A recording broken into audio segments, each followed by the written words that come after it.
¿Qué tal? A todos, a todas. Vamos a comenzar con nuestra clase. Ahora vamos a ver la parte de subgrupos normales. Antes de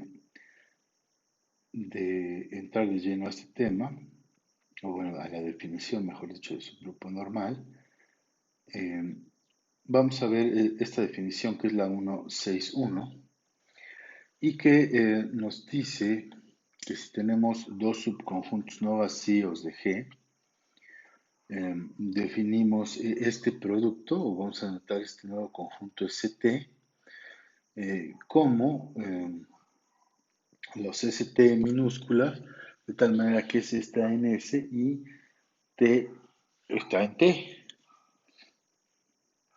Entonces, fíjense que esto lo que nos da otra vez, pues es un subconjunto de G. Así está bien. Entonces, bueno, eh,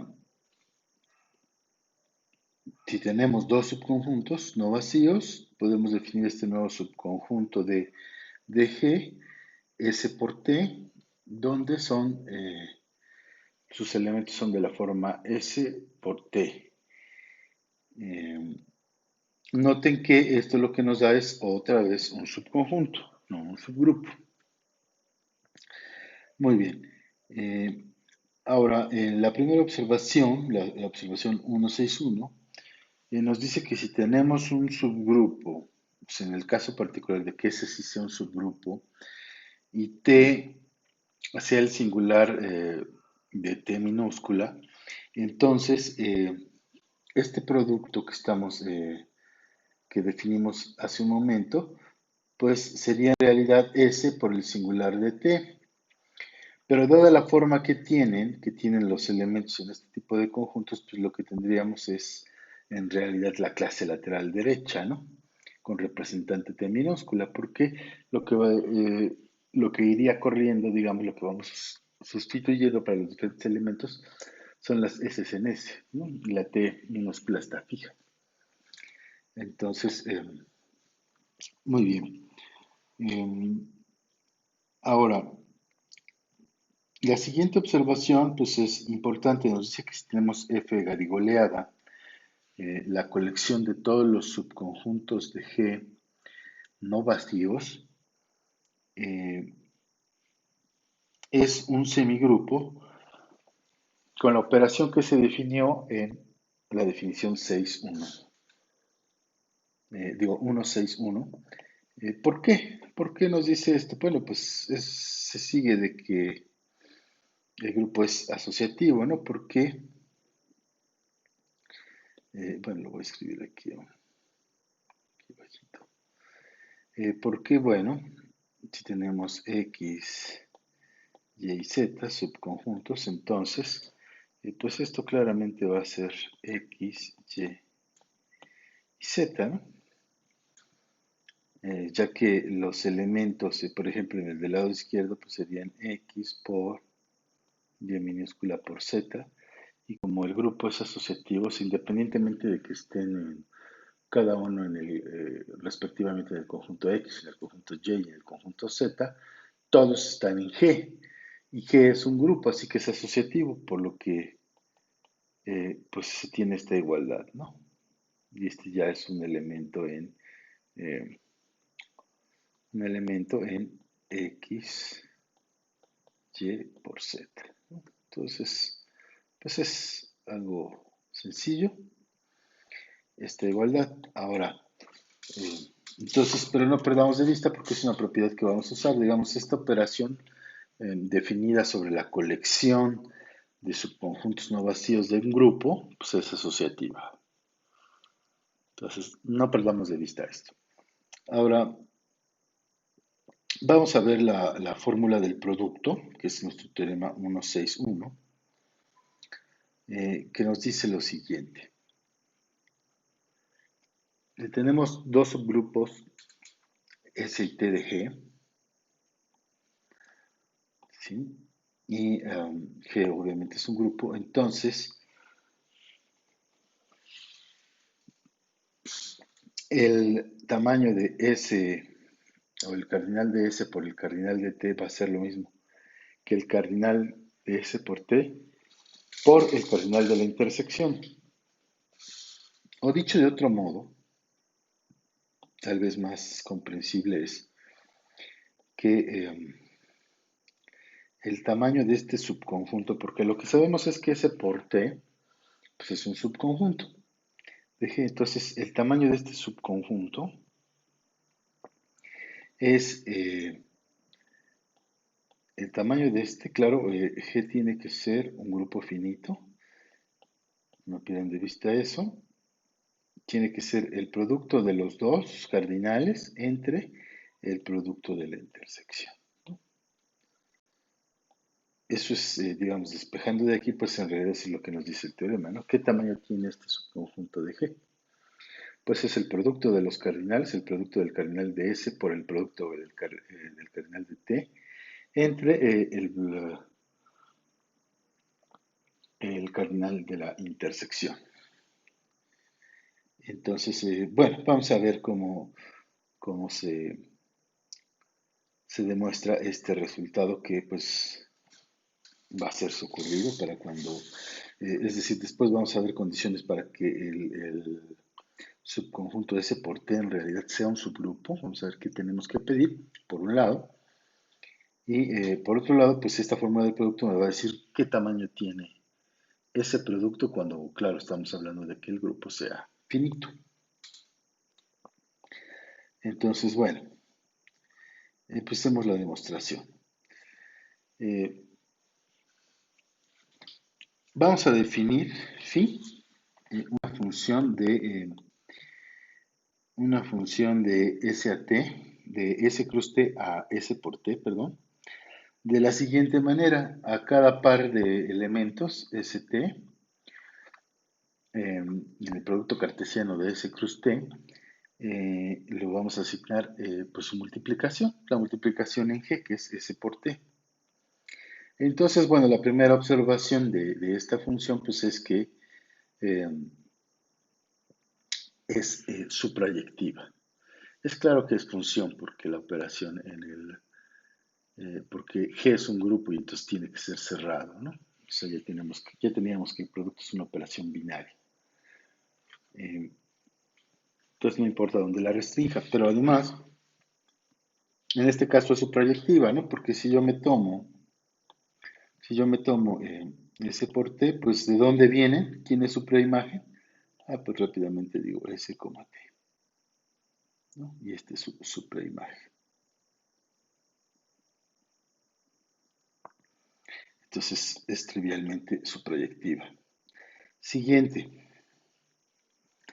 Eh, bien, consideren ustedes el producto ST, le tomemos un elemento X que sea de la forma S por T fijo, y vamos a ver que, que el cardinal de su preimagen bajo esta función phi tiene el mismo tamaño que el cardinal de la intersección. ¿Sí? Adelantito vamos a ver por qué necesito esto. Pero primero lo voy a demostrar. Entonces, declaremos A el conjunto, la colección de todos los pares ordenados, que en la primera entrada son S por D y la segunda entrada es D inversa por T, donde D corre o está en la intersección de S con T. S y T son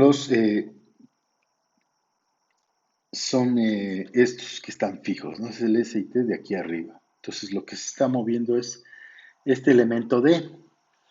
Entonces, eh, claramente A, pues tiene, ¿cuántos elementos tiene? Tantos como la intersección. Entonces, vamos a demostrar o queremos demostrar que A es igual a la imagen inversa de X. eh, muy bien. O la fibra de X, ¿no? Es otro nombre que se le da a calcular la preimagen de un elemento. Acuérdense que esto, bueno, lo voy a escribir aquí a un ladito, nada más como comentario, porque luego hay algunas personas que se confunden. Cuando yo estoy tomando esto, acuérdense que es la colección de, pues no sé, le voy a poner aquí, en este caso, de pares S o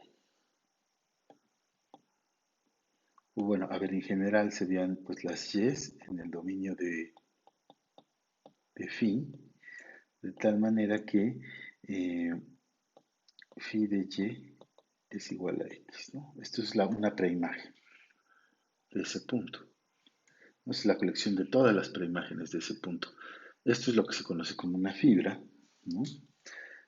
Formalmente, pues bueno, lo escribimos así, se debería escribir pues tal vez así, pero es lo mismo. Bien, entonces eso, bueno, les aclaro porque no estoy hablando, ¿qué es lo que quiero aclarar? Que no estoy hablando de funciones inversas, sino de preimágenes o imágenes inversas. Sí, no sé que phi sea, sea inyectiva, sino aquí, o sea, no estoy hablando de la inversa de phi, sino de la preimagen de X. Bueno, nada más hacer una pequeña aclaración. Continúo con mi demostración. Entonces, lo que quiero demostrar, lo que se quiere demostrar es que A es la colección de preimágenes de phi. Entonces, pues lo vamos a hacer, a ver, vamos a hacerlo de modo elemental. Esto significa que, pues, lo voy a hacer por elementos. Entonces, pues me tomo un elemento en A. Le aplico phi. Esto me dice que aplicarle phi a este par ordenado, pues es multiplicar la primera entrada por la segunda. Como los elementos son elementos de un grupo, pues esto es asociativo, así que puedo asociar eh, S y D con D inversa por T, y eso me va a quedar, pues S por T, ¿no? Porque D por D inversa es 1 y 1 por S es S. Así que esto me queda, y ST, pues dijimos desde el principio, era X. Entonces, por lo tanto, ya tengo esta contención, ya tengo que A está contenido en la imagen inversa de X, o en esta fibra. Eh, Vamos a ver la otra contención. Aquí tengo que hacer, aquí lo que voy a hacer es tomarme dos elementos en la preimagen de X. Digamos en este caso S1, T1 y S2, T2. Como están en la preimagen de X bajo phi, bajo la función phi, entonces S1 y S2 están en S y T1, T2 están en S. Y además, cuando yo evalúo a este par, a cada uno de esos pares ordenados, yo los evalúo bajo phi, pues me tienen que dar X, ¿no? Porque están en la imagen inversa o en la preimagen de X. Entonces, cuando yo los evalúo en la función, pues en la phi me tienen que dar X. Eh, Eso significa que sus imágenes son iguales, eso significa que pues S por T1 es lo mismo que S por T2. Entonces, bien, ahora consideremos digamos, de esta igualdad que tengo aquí arriba, pues pasamos las S de un lado y las T del otro, y, eh, y eso es lo que voy a llamar como D, que se puede escribir como dos formas, como T1 por el inverso de T2, o bien el inverso de S1 por el inverso de S2, ¿no? Aquí hay que tener cuidado a la hora de hacer estos despejes porque, bueno, pues acuérdense que no sabemos qué grupo sea abeliano, entonces sí tengo que tener cuidado con el orden. Fíjense que de la igualdad que está en la circunferencia azul, o bueno, está encerrada en azul, pues si yo multiplico por T2 inverso del lado derecho y por S1 del lado izquierdo, pues obtengo lo que es D.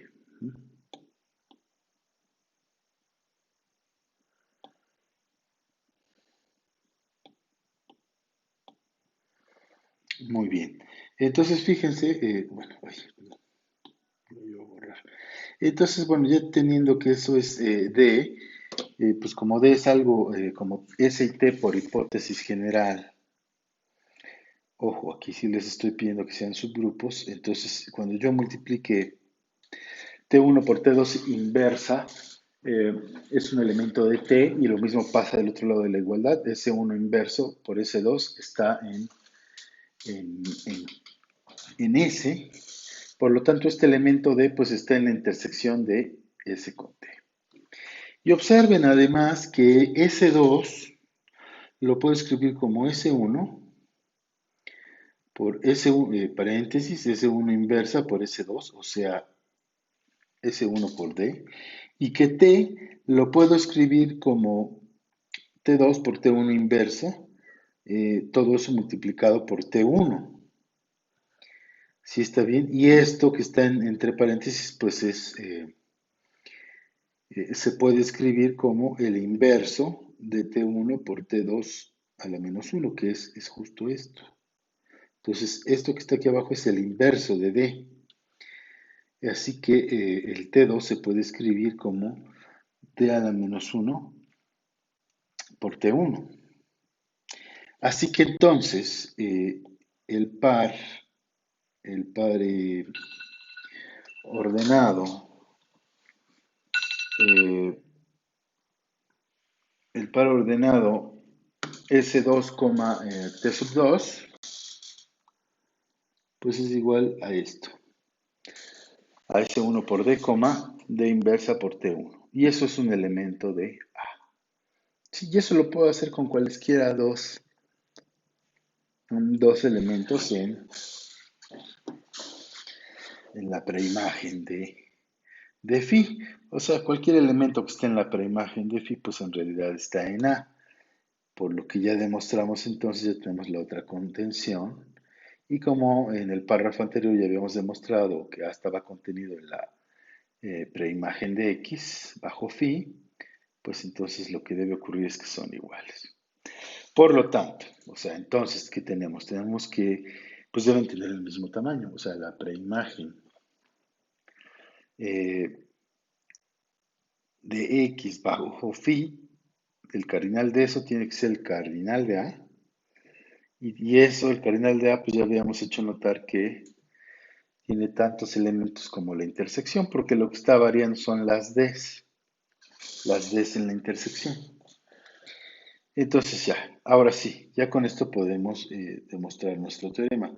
No pierdan de vista que lo que queremos demostrar es que el producto de estos dos cardinales es el producto del cardinal del subconjunto ST por el cardinal de la intersección S intersección T. Entonces, muy bien, calculamos S por T.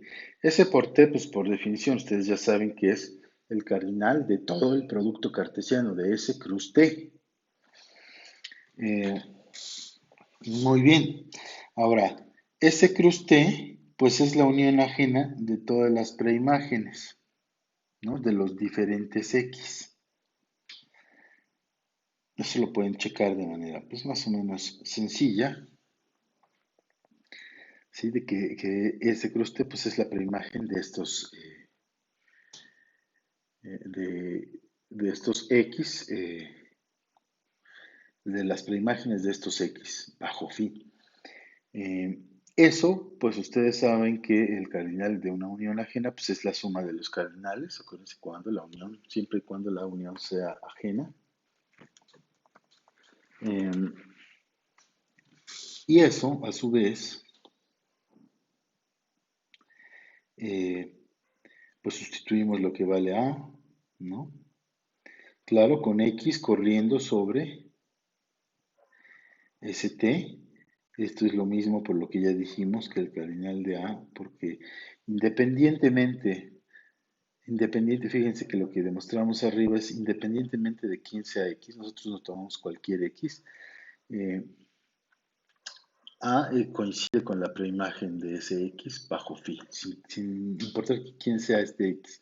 Entonces puedo cambiar ese cardinal por este cardinal, que es el de A, pero este es el de la intersección, ¿no? ¿Cuántas veces estoy sumando? Pues tantos como elementos tiene este conjunto. Entonces, ¿cuántos elementos tiene esta suma? Pues es el número de sumandos, que es el cardinal de S por T, por el cardinal del sumando que estoy teniendo, ¿no? En este caso porque es repetido, que es la intersección de S con T. Y ya tengo lo que queríamos. Entonces, este es un teorema que pues, se va a estar usando, ¿no? Es una bonita forma de calcular el cardinal de, de este subconjunto en un grupo finito. Ujú. Eh, bueno, les decía, pues, este elemento se va a estar usando. Muy bien. Ahora sí ya pasamos a la definición de grupo normal. Claro, vamos a contestar también cuando esto, entre otras cosas, cuando esto sí es un subgrupo de G. ¿Sí? Eh, Aquí hay una cuestión, y les aclaro una cuestión delicada. Ya habíamos visto que ya habíamos calculado S yunta T, que es el generado de S unión T. Ahora, para que todo funcionara como cuando las cosas son conmutativas, nos gustaría, digo, pero esto no siempre pasa, pues S por T, ¿no? Por ejemplo, si estoy pensando en espacios vectoriales, pues en vez de un producto tengo la suma, ¿no? Porque los espacios vectoriales son conmutativos con la suma. Y entonces ahí resulta que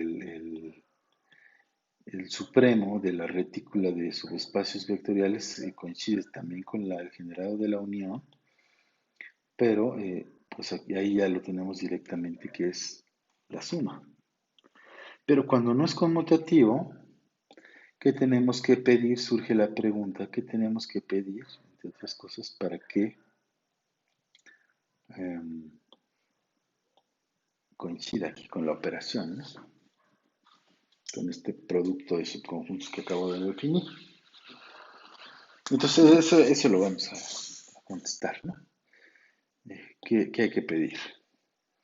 Muy bien. Y bueno, la definición, vamos a ver a continuación la definición de normalidad. Esta definición surge porque eh, queremos definir el grupo cociente y para ello, para definirla, para que la operación de producto quede bien definida, necesitamos el concepto de normalidad. Y en esta misma clase vamos a ver por qué. Pero bueno, paso primero a la definición de que algo sea un subgrupo normal. Entonces, eh, un subgrupo K de G es llamado normal, o es un subgrupo normal, si para todo G en G se cumple, eh, se cumple esta igualdad, que GK por G a la menos 1, o en las G minúsculas, sea igual a K. Entonces, cuando un subgrupo cumple esta condición para todo G minúscula y G mayúscula, en el grupo, decimos que K es normal. No es un grupo así como ustedes, ¿no? Gente rara que estudia matemáticas. No, es normal. No estudia matemáticas. No, no es cierto. Entonces, si K es un subgrupo normal de G, entonces, pues, fíjense que lo vamos a denotar así. O sea, como en nuestra notación de subgrupo, pero vamos a cerrar ahí el triangulito. Pues vamos a hacer un triangulito, ¿no? No queda como en nuestra notación habitual, ¿no? Que lo dejamos así. Así vamos a indicar que es normal. Muy bien, entonces,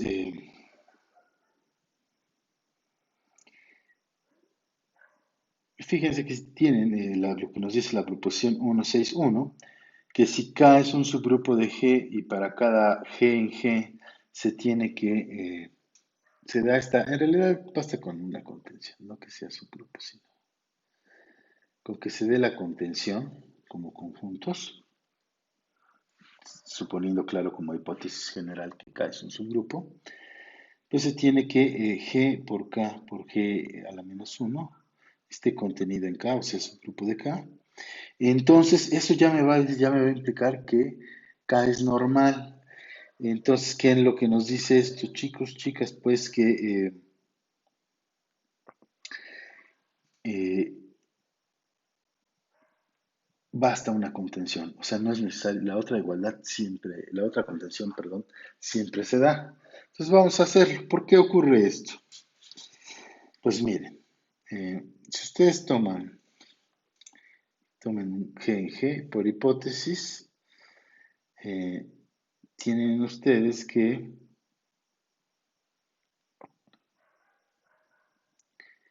eh, este subconjunto de G, que es igual, que lo puedo pensar como este, ¿no? Porque G es igual al inverso de su inverso, que esto está contenido en K, ¿no? Porque se cumple para todo, estamos suponiendo que para cada G en G se tiene esto, en particular para G inverso, ¿no? Por decirlo así, es lo único que estamos haciendo, se tiene que esto, pues está contenido en K, es decir, eh, G a la menos uno K, G inverso inverso, está contenido en K. Entonces, si yo despejo, pues tengo que K está contenido en GK, G a la menos uno. Por lo tanto, pues ya tengo la otra contención, ¿no? Acabo de demostrar la otra contención y yo tengo que K es igual a GK, G a la menos uno. Y eso es la definición de que algo sea normal. Y claro, ustedes ya sé que ustedes se van a preguntar, ¿no? Una vez me anticipo, me van a preguntar aquí, pero ¿cómo despejaste si lo trataste como elemento? Sí, sí lo puedes hacer. De hecho, en la demostración de este teorema más o menos se ve en algunas, se ve por qué, pero bueno, a ver, les explico de una vez para que no se queden con la duda, ¿no? O sea, yo digo, ahí yo tengo, aquí no hay problema, ¿no? Aquí ya sabemos que G inverso K, G inverso inverso está contenido en K. Tómense ustedes un elemento ahí, aquí. Entonces tiene que tener la forma G inverso K minúscula, G inverso inverso, ¿no? Como está contenido en K, eso significa que tiene que ser igual a algún K', ¿sí? Y entonces yo, sí, o sea, este elemento está aquí, como está, como este está contenido acá, entonces pues existe K', de tal manera, existe K' en K, tal que G inversa por K por G inversa inversa es igual a K. Y aquí sí podemos despejar, ¿no? O sea, esto me quedaría K igual a G por K'. Y este G inversa inversa, pues es G, ¿no? Para despejarlo, pues lo multiplico con inversa. Y ya, ¿no? Entonces, pues resulta que este K, o que cualquier K en K, lo estoy metiendo aquí. ¿Mm? Sí, porque esto lo pueden hacer con todos, este despeje lo pueden hacer para toda K minúscula en K, ¿no? Entonces, por eso es que aquí hice este despeje como si fueran elementos, porque sí se puede, sí se puede hacer, está justificado. Bueno, esto de hecho ni lo escribí en el texto, porque pues es fácil de checar. Entonces, muy bien, entonces por eso puedo despejar, ¿no? Eso me daría la otra contención, ¿no? Si está claro que me daría aquí la otra contención. Como esto lo puedo hacer para cada K minúscula en K, pues tengo que K mayúscula está contenida en G, K, G inversa. Y como por hipótesis ya tenía la otra contención, se da la igualdad. Entonces, hasta ahí vamos. Vamos bien. Entonces ya borro esto. Entonces, eh, nada más es para que, por si a alguien le quedaba la duda, bueno, pues dejarlo. Igual ya saben que me pueden preguntar en las asesorías, no hay problema.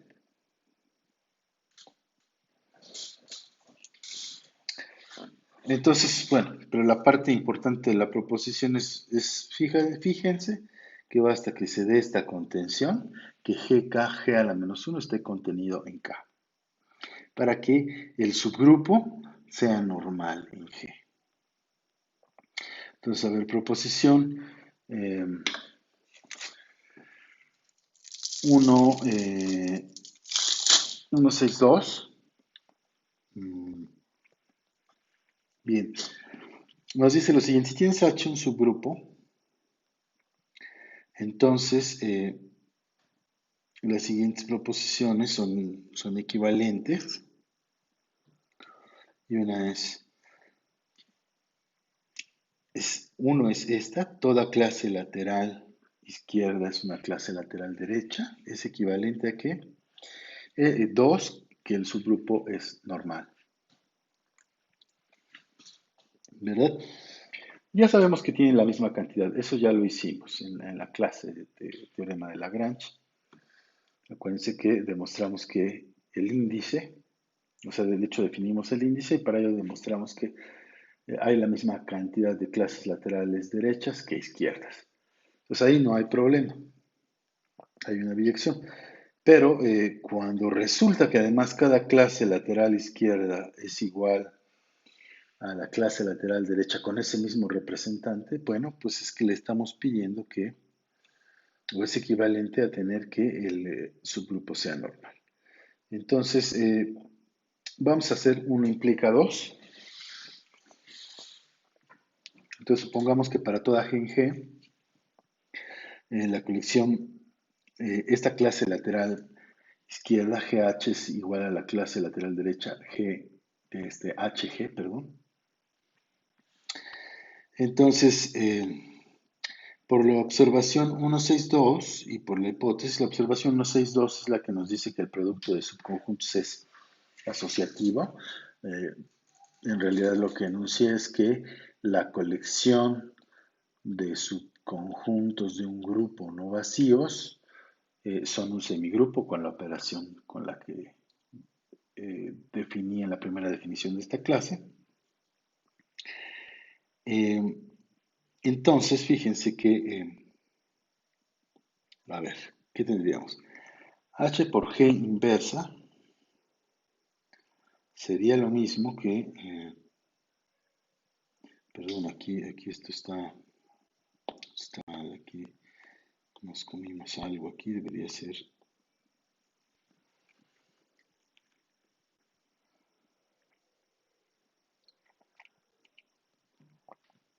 ajá, aquí debería ser G, H, G a la menos 1, ¿no? Acuérdense que queremos ver que si se cumple que toda clase lateral izquierda GH es igual a toda clase lateral derecha HG, queremos ver que el subgrupo es normal. Entonces,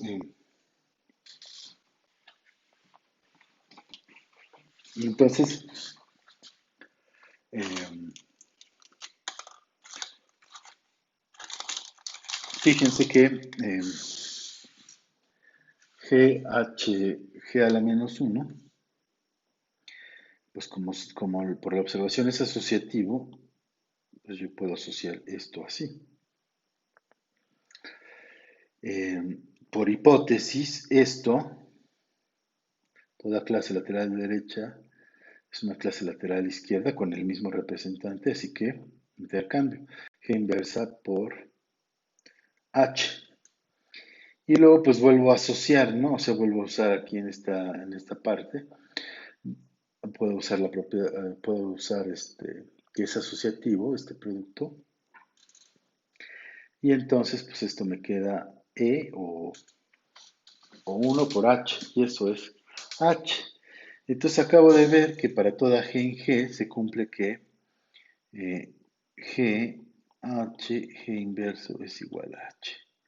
Es decir, estoy llegando a que H es un subgrupo normal de G.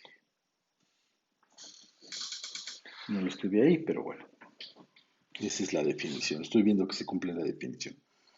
Ahora vamos a suponer que el subgrupo, vamos a demostrar que 2 implica 1, así que vamos a suponer que H es un subgrupo normal, entonces para cada G en G se tiene que G por H por G a la menos 1 es igual a H. Entonces, por la observación, ay, aquí me quedó al revés, hay que cambiarlo de lugar. Por la observación, otra vez que nos dice que la familia de subconjuntos no vacíos de un grupo es un semigrupo, o sea, es asociativa y es cerrado. Eh, tenemos que, fíjense, G por H, G minúscula por H va a ser lo mismo que G minúscula por H por G a la menos 1 por G. Y eso es igual a G por H por G a la menos 1.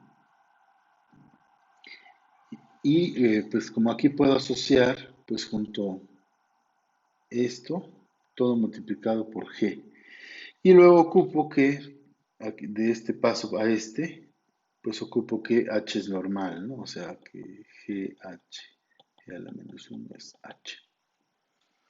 Y entonces pues acabamos de demostrar que GH es igual a H. Y se acabó. Muy bien. Bueno, la observación 163, pues es lo claro cuando uno dice, ay, quiero un ejemplo de un par de subgrupos normales. En un grupo, pues siempre están los triviales, que es el singular del neutro y todo G. G es normal en G, claramente, ¿no? Ah, otra observación es, pues si ustedes tienen un grupo abeliano, pues todo subgrupo es normal. Sí, porque como es conmutativo, pues por ejemplo se va a valer esta condición, la condición 1 del teorema, luego de la proposición 162, ¿no? Claramente. Entonces, pues ya está. Ahora, vamos a la proposición 163, que era parte de lo que les comentaba hace un momento. Si S y T son subgrupos de G, entonces S por T es un subgrupo de G. O sea, el producto, este producto de subgrupos va a ser otra vez un subgrupo. Así solo si ST es igual a TS. ¿Sí? O sea, si se da esta igualdad entre estos dos conjuntos, entre estos dos subgrupos. Muy bien, entonces vamos a ver, vamos a demostrar la necesidad. Supongan que tienen X en ST. Por hipótesis, vamos a suponer, acuérdense, estamos suponiendo esto, ST es un subgrupo de G. Entonces, si tomamos un X en ST, pues debe estar, como este es un subgrupo, pues debe estar su inverso. Así que existen S en S y T en T, de tal manera que X inversa es lo mismo que ST, ¿no? Porque X inversa está en ST. Entonces, no se olviden, queremos demostrar que este subconjunto ST, este subgrupo ST es lo mismo que T por S. Vamos a hacerlo, vamos a demostrar las contenciones de manera elemental. Entonces tomemos un X en ST. X se puede escribir como el X inverso inverso, o el inverso del inverso de X. Y esto, según lo que escribimos arriba, X a la menos 1 era S por T. Entonces,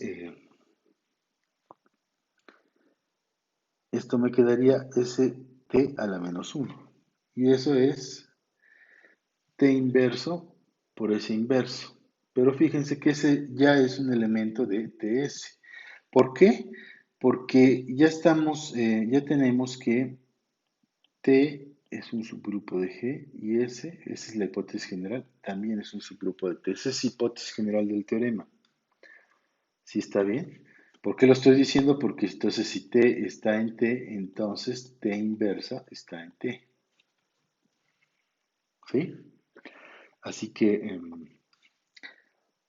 por eso es que nos queda este elemento ahí en T por S. Y entonces lo que acabamos de ver es que, pero fíjense, esto era X, ¿no? Acabamos de ver que ST está contenido en TS. Porque toda esta construcción, pues, la puedo hacer eh, para cualquier X en ST, ¿no? No le pedí nada más, nada raro, nada extraordinario a X, sino que fuera un elemento de S por T. Muy bien. Ahora, entonces, ya tenemos esa contención. Vamos a demostrar la otra contención.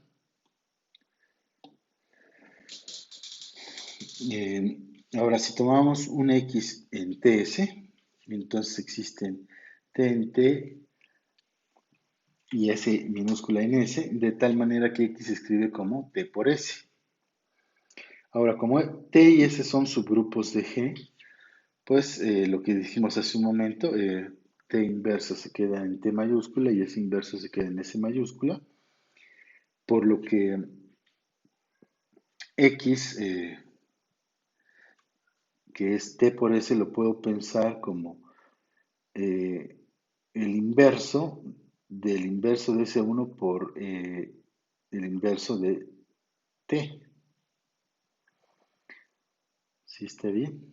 Que eso es un elemento de... Ese es un elemento de ST. ¿Por qué es un elemento de ST? Pues porque este es un elemento, S inverso por T inverso es un elemento de ST. ¿Sí? Pero acuérdense que la hipótesis, en este caso estoy suponiendo que S por T, este S por T, es un subgrupo. Así que si está este elemento, pues tiene que estar, se tiene que quedar su inverso, que es esto. ¿No? O sea, por hipótesis, ST es un subgrupo, así que contiene el inverso de este elemento y pues por lo tanto TS, lo que acabo de ver es que X está en ST, es decir, TS está contenido en ST y así tengo la igualdad. Entonces, bueno, ya demostramos 1 implica 2. Ahora, la necesidad, ahora demostremos la suficiencia. Ahora, supongamos que se da la igualdad entre estos dos subconjuntos de G y queremos demostrar que S por T es un subgrupo de G. Entonces, como S y T son subgrupos de G, pues entonces ambos tienen al neutro y el neutro por el neutro, pues es el mismo neutro, pero al quedar escrito de esta forma, pues ya tenemos que está en S por T. Entonces, pues, tengo que S por T es no vacío.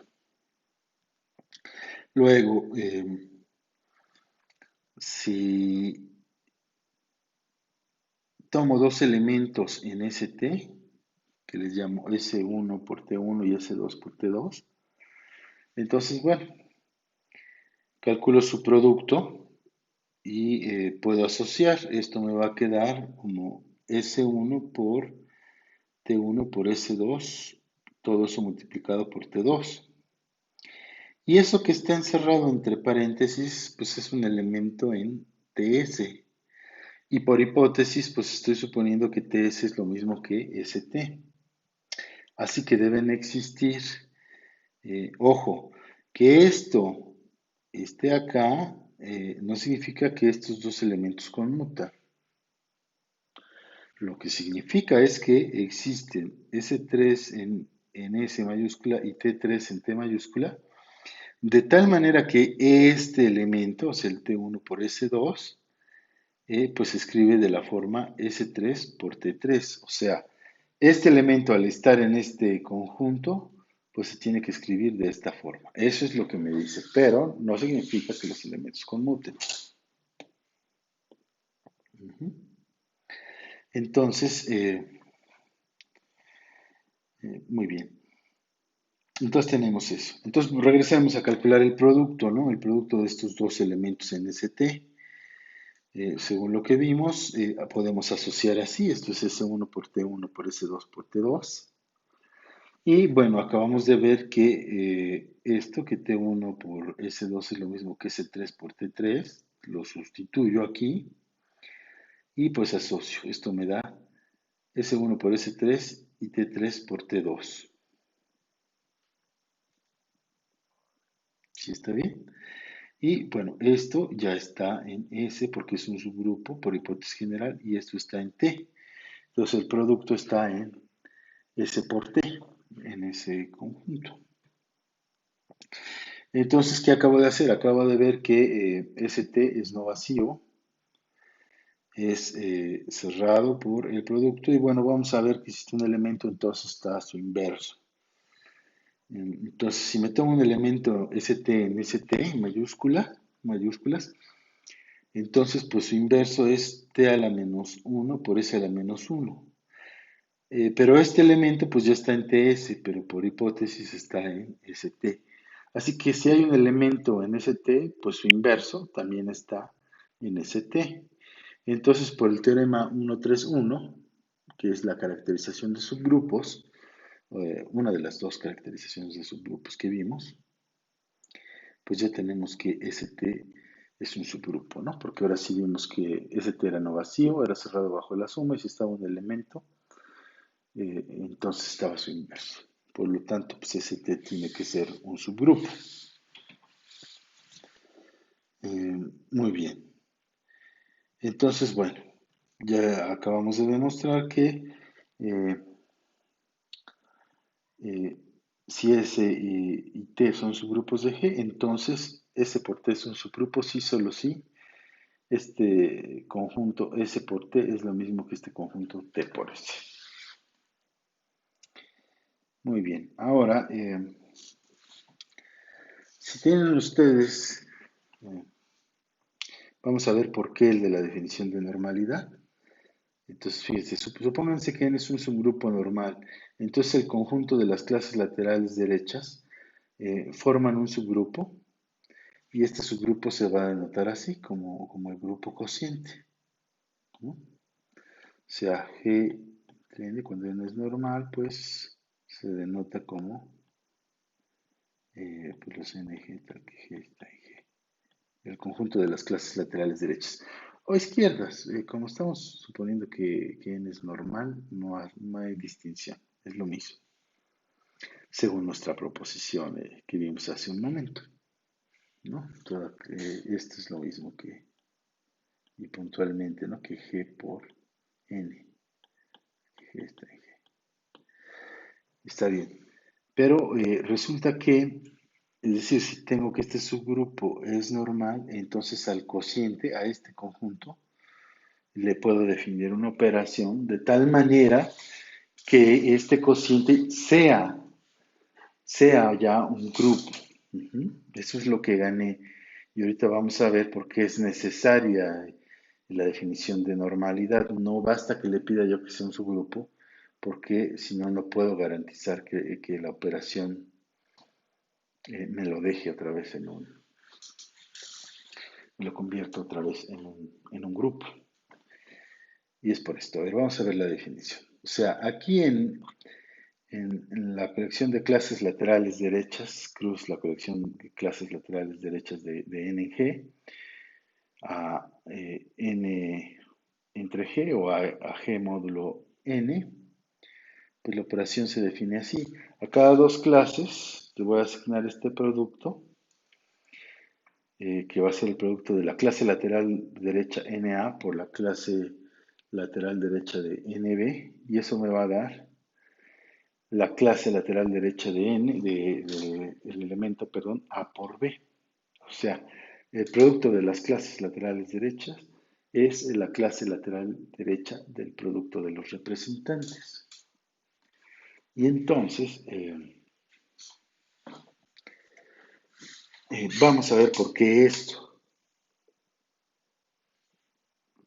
O sea, para que esto funcione bien, ¿por qué hay que pedir? ¿Por qué es necesaria la normalidad? Fíjense, como n es normal, entonces NA por NB, que es el producto de subconjuntos que definí en el grupo, de subconjuntos no vacíos, pues lo puedo escribir como n es normal, pues dejo NA, y a la n la puedo sustituir por A inversa NA. Esto porque n es normal, ¿no? Y todo eso multiplicado por B.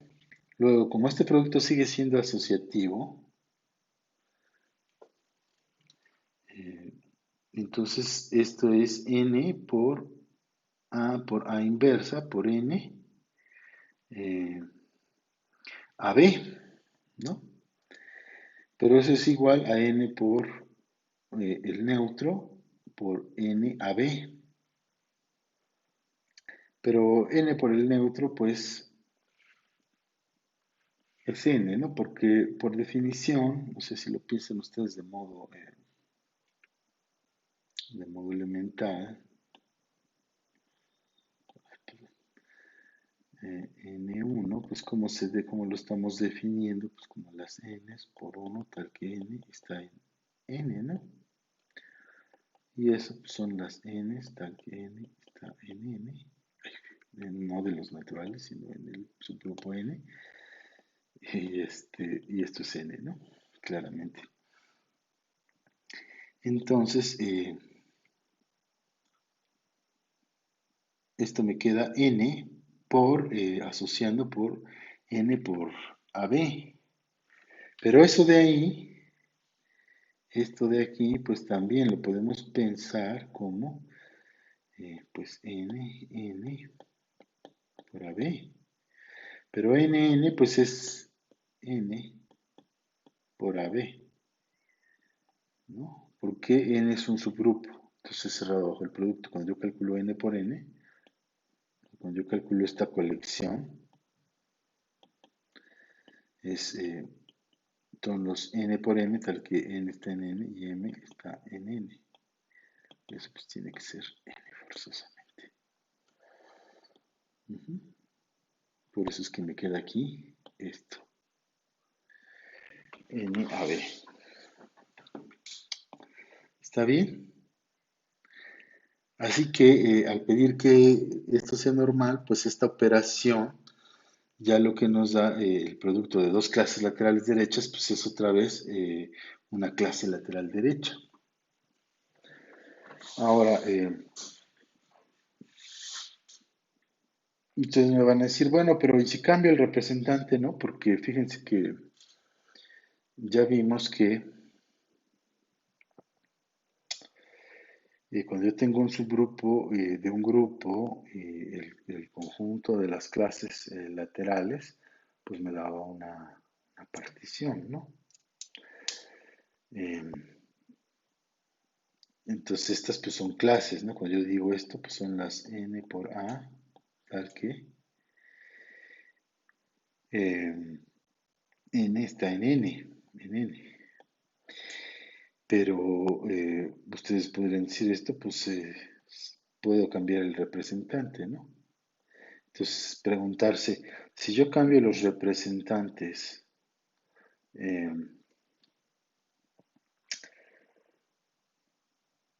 esto esto sigue estando bien definido o sigue siendo independiente de que cambió a los representantes. Entonces la respuesta es independiente, no importa que yo tome B o que tome A como representante, la operación está bien definida, ¿no? Porque,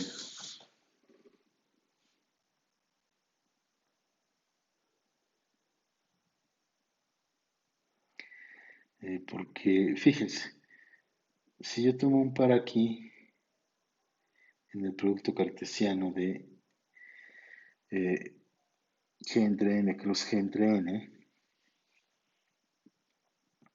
que sea igual a otro, pues yo quiero ver que si son iguales, entonces su imagen bajo esta operación, pues es la misma, ¿no? Entonces, bueno, pero si son iguales, pues son iguales entrada a entrada. Eso significa que n a sub 1 es igual a n de a sub 2 y n b sub 1 es igual a n de b sub 2. Por lo que existen n1 y n2 en n, tales que a sub 1 es igual a n sub 1 por a sub 2. Esto porque, bueno, o sea, acuérdense que el representante pues siempre está en su clase, ¿no? Y como estoy suponiendo que en este caso es igual a sub 2, entonces a sub 1 está en n de a sub 2. Y lo que estoy diciendo acá es que entonces existe n sub 1 en n, tal que a sub 1 es de la forma n sub 1 por a sub 2, ¿no? Por estar en este conjunto. Y hago lo mismo, hago lo respectivo para b sub 1. Tiene que existir un n sub 2, de tal manera que b sub 1 sea igual a n sub 2 por b sub 2. Entonces, muy bien. Voy a ver eh, que se da la igualdad. Bueno, quito esto para que no, porque si no queda muy encimado y empieza a abrumarse uno. Entonces voy a ver que esto es igual a n de A2 por B sub 2, ¿no? Que es lo que quiero, que está bien, que no depende del representante, que está bien definida esta operación. Entonces esto es lo mismo que n de A1 por n de B1. Luego sustituyo el valor aquí de A1, que es N1 por A2, por lo que dije acá. Y sustituyo el valor de B1, eso es N2 por B2. Ahora, esto que está aquí, fíjense que este pedacito es igual a N de A2. ¿Por qué? Porque N1 está en N, ¿no? Entonces, cuando yo tengo N por N1, pues en realidad, o sea, ¿qué es esto por definición? Pues son los Ns por N1 tal que N está en N. ¿Sí? Pero como N1 también está en N, este producto siempre está en N. ¿Sí está bien? Entonces, esto es igual a, por eso se da esta igualdad. Aquí esto es igual a N por A2. Esto siempre está metido en N, ¿no? Siempre es igual, pues. En realidad siempre es igual, ¿no? Entonces,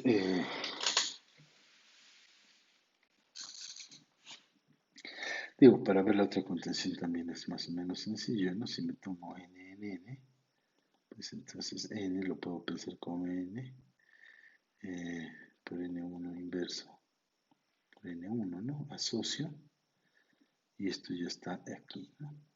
Digo, para que quede claro que sí son iguales, pues no los estoy estimando, ¿no? Pero bueno, supongo que esto es muy sencillo. A lo mejor estoy explicando de más, pero como no los veo, pues tengo que imaginarme sus caras de duda, ¿no? A lo mejor estoy explicando de más y bueno, pues le adelantan si estoy explicando de más, ¿no? Lo ponen en silencio, pues no sé. En fin. Entonces, por eso tengo que esto de acá es igual a este por este, y esto es igual a Na2 por Nb2. Y bueno, esto tiene que ser eh, Na2B2. Y eso era lo que queríamos, ¿no? Que esto fuera igual a esto. Entonces, pero fíjense que para que esta operación funcione, fue fundamental pedir que n fuera normal. Si no, no puedo garantizar todas estas igualdades, ¿no? Empezando por la primera observación, ¿no? No puedo definir bien aquí el producto porque no puedo hacer este paso. Ujú. Entonces, ahora dices, bueno, con esto estarías demostrando que esta operación, pues, es una operación binaria sobre el conjunto de clases laterales derechas. Eh, pero bueno, es un grupo y la respuesta es sí. Ya sabemos que es asociativa porque eso ya lo dije desde el producto de subconjuntos no vacíos de G, o sea, ya es asociativa, porque en particular los subgrupos, bueno, las clases laterales derechas pues, son subconjuntos de G, ¿no? Entonces, pues ya, en particular toda esa colección pues es asociativa, toda esta colección es asociativa. Entonces, ¿quién es el neutro? Pues el neutro es la clase del 1 o la clase de NE, porque ya dijimos, pues esto me queda N, ¿no? Si yo multiplico NG con GG por NE, pues esto por definición es N de el representante G por E y esto es NG, porque aquí es el producto de los elementos, ¿no? Y eso me da G. Y el inverso, si ustedes preguntan por el inverso de NG es NG a la menos 1. ¿Sí está bien? ¿Y por qué? Porque pues, si ustedes calculan este producto, esto es N de G por G a la menos 1 y esto es N de E y esto es N. Por lo tanto, pues ya tenemos que esto es un grupo. Muy bien, entonces como un ejemplo de lo que estamos hablando, bueno, lo voy a hacer en un abeliano, de qué son las clases. eh, y bueno, ustedes lo van a ver en su lista de ejercicios, van a tratar con diferentes cocientes. Consideren Z y consideren NZ con un N en N fijo. Pues como este es abeliano, pues todos sus subgrupos recuerden que son de esta forma, N por Z, múltiplos de N. Todos sus grupos son normales, así que el cociente es un subgrupo, pero el cociente es lo que definimos, o lo que les definieron a ustedes, pues lo definimos en lineal, en introducción a estructuras algebraicas como Zn, ¿no? Y fíjense que aquí son las clases laterales derechas, en realidad tendría yo que haber puesto esta igualdad de aquí para acá primero, porque pues aquí la notación, acuérdense, cuando es abeliana, pues es aditiva, ¿no? Entonces, la clase lateral derecha del cero, pues es esta cero más nz, o sea, en realidad la clase lateral del cero, pues es nz, ¿no?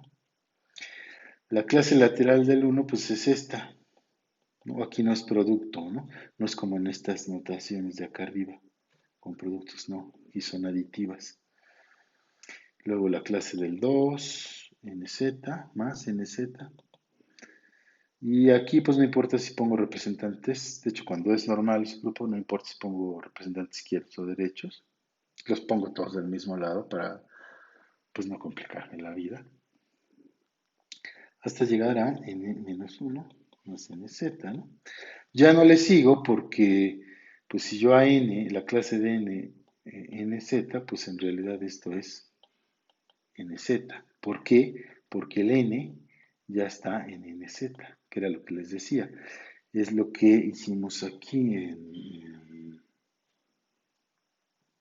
¿qué está pasando? pero bueno, se atoró mi tableta.